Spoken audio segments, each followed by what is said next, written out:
For the past few hours, I've been thinking a lot about fingerprints and this idea that you have these marks on your hand that are completely unique to you. It's the way people identify you. Nobody else in the world has that specific mark on their hands.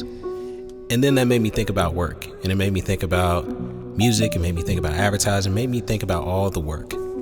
And take this beat, for instance, that I'm working on right here. There's a certain way I do my drums, certain way I chop samples. There are certain fundamentals that I follow that make everything I do sound like me. And, same thing with advertising. I was thinking about the fact that, there's a lot of work that goes out from, creative work to strategic work, and some of it might have my fingerprints on it. You might not see my name on there, but there are telltale signs that maybe I was a part of it. Same thing in reverse for like the higher ups who may come in and touch work that I do. They're less concerned about credit, but their hands are on the work to make sure that it's good and that it's going where it needs to go. Their fingerprints are on it, more or less. And yeah, that idea of fingerprints, man, you notice it in all the greats when you think about it. Like when you think about Pharrell, for instance, we know one of his fingerprints. Like when he's making a beat, he has like that infamous 4 count that starts before the beat. And then these days, he has an 808 drum that he loves using in a lot of his joints. Fingerprints. When you think of Johnny Ive and maybe his design, when you look at his designs, so simple, and again, fingerprints.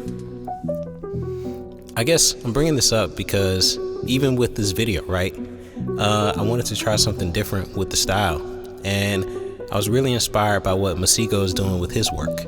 So I've been looking at a lot of his videos. He has a video that's just like this, and the adage, good artists borrow, great artists steal. So I decided to give this style a try. But even still, with my spin on it, you can still see the fingerprints of his style on it, And that's the interesting thing about work, right?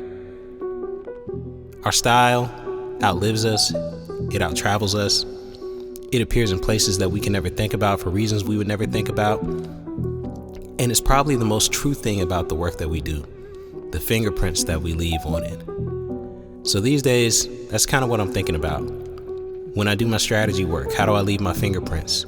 What are the telltale signs that a brief came from me? What are the telltale signs that some work that came out in the world was influenced by me? And again, I think about this in the context of music production because that's where I'm, firmly planted. Hip hop culture is where I'm firmly planted. And I think about the fact of what an executive producer does.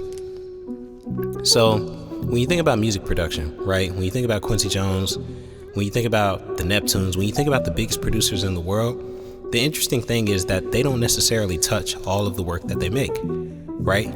They may not be sitting at the keyboard, pounding every key, programming every drum. No, if they're executive producing a project, their role and their function is way different. Same if you're a strategist and you're functioning as an executive producer.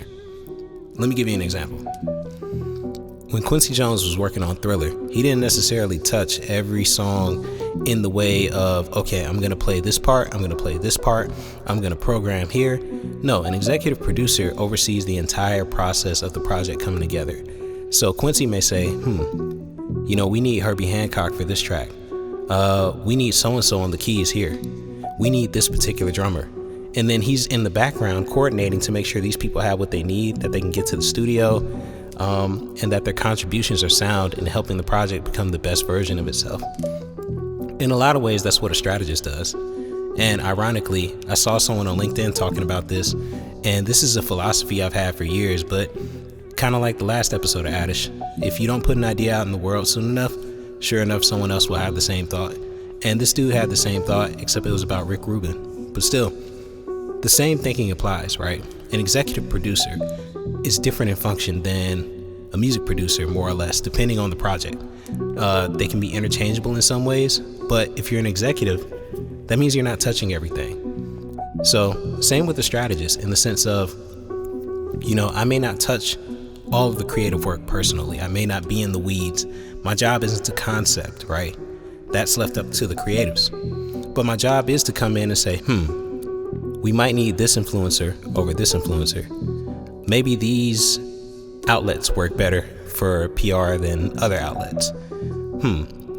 maybe we should use this as a reference for another idea. The same way you work on an album and you come up with reference tracks to measure your mixes against, to measure, your creative vision against. It's all the same stuff. It's all creativity. The thing that makes it different, though, again, it's the fingerprints, right?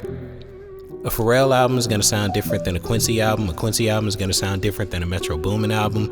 A John Wright album is going to sound different than your album. It's all because we're all bringing our specific techniques, our experiences, our vibes, the way we love to create, our influences into this thing. But yeah, that's something I've been thinking about a lot lately. Fingerprints. How do I leave my fingerprints on the work? Do I need to leave my fingerprints on the work? Ego says that you for sure need to do that. Why? For the typical reasons, making sure you're seen, climbing the ladder, all that.